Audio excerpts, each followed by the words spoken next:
Oo. So, anong tawag ninyo dyan sa beachfront na yan? Bagasbas Beach po. Bagasbas Beach. Okay.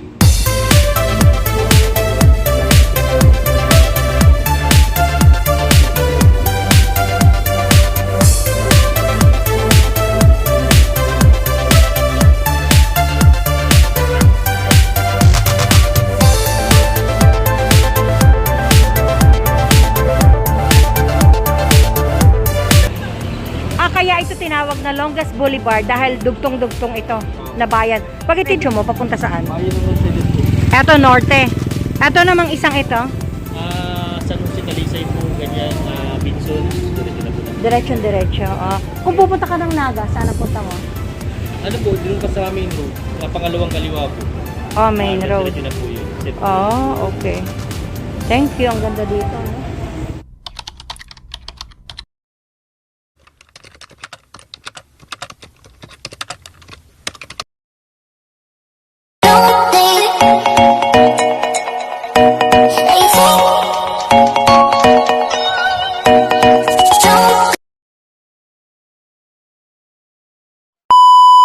Hello po, magandang araw po sa inyo lahat. Welcome to my channel, Mommy Flo.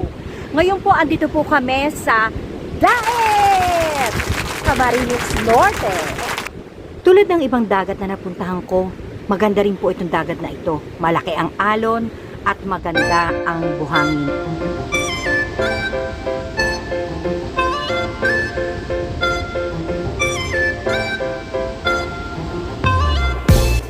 Ano yan? Daet. Akala ko ako. Wala dyan. Maling-mali, ano mo? Akala ko eh. Tama ba ang spelling niyan? Baka iba spelling ng Nancy mo. Napakaganda po ng dagat din na ito at masasabi ko po ay napakalaki lang ng alon kaya sabi nila madami daw nagsusurfing dito. Ito pong dagat na ito ay nasa tapat lang po ng aming tinitirhan na hotel kaya naman pwede na kaming tumakbo pabalik pag ayaw na naming maligo.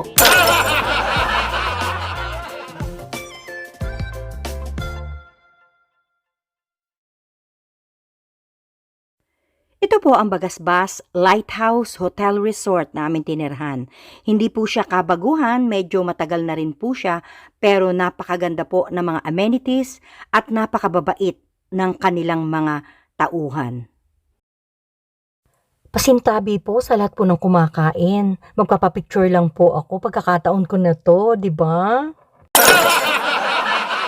Madami pong amenities itong Lighthouse Hotel and Resort. Meron po silang pool, KTV, bar and grill. May dalawa pong klaseng restaurant dito po sa resort na ito. Yung Catherine's Restaurant na nagsaserve po sila ng mga seafoods na buhay at mga pagkain at delicacies ng mga taga-Bicol. Ang isa naman po ay ang Roberto's Sport Grill na ang peg naman po ay parang formal dining. Napakaganda po dito sa Lighthouse na hotel na ito. Ayan nga po at pinagmamasdang ko maligo si Daddy. Talaga enjoy na enjoy siya sa kanyang panliligo. Ako naman po'y ayaw at ako'y nilalamig. Inaaya po niya akong mag-swimming pero sabi ko po ayoko. Pass muna ako. Mamaya akong mag-swimming. Maghahalo-halo na lang ako, di ba? Napakadami pong masasarap na pagkain ang pipilian dito. At lahat po ay may international at meron din po namang local na pagkain ng mga Bicolano. Ay nako, sira na naman ang diet ko.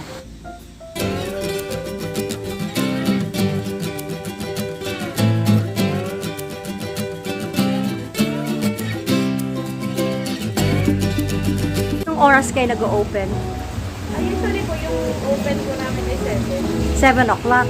Ay hindi, 24 hours kayo kasi may hotel eh. No? naman po. Hindi. Ang last order po namin is 10:50. 10:15 lalo na yung mga may room orders. Ano?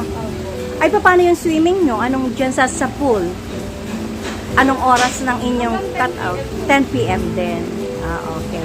Salamat!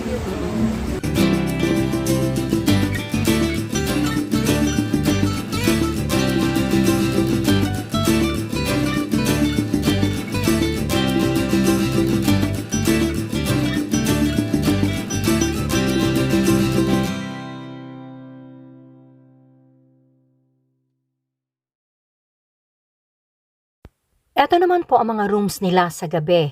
At meron po silang second floor, at meron po silang deluxe, meron po silang regular room, at meron din po silang 4-barkada room, or tinatawag po nilang backpackers. Ibig sabihin po ay sila po ay nasa bunk bed. Meron pong 5, 6, 8, 10 na pangbarkada talaga or pang grupo-grupo na kwarto.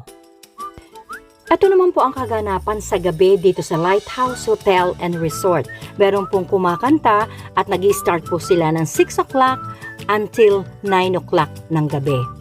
Napakasaya po dito sa gabi at lahat po ng Lighthouse na hotel na ito ay punong-puno ng ilaw. Ito po ang set of foods nila na boodle fight. Ito po ay pang-pamilya at kompleto rin po. Meron po silang barbecue, meron pong inihaw na tanigi, meron pong inihaw na manok, meron pong sisig, at gayon din po ang merong hipon at squid at marami pang iba. Ay naku! Siyempre hindi ko mawawala ang Bicol Express dyan, di ba?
Huwag niyo pong kalilimutan, pag kayo po ay napadaan dito sa Daet, dito lang po sa Lighthouse.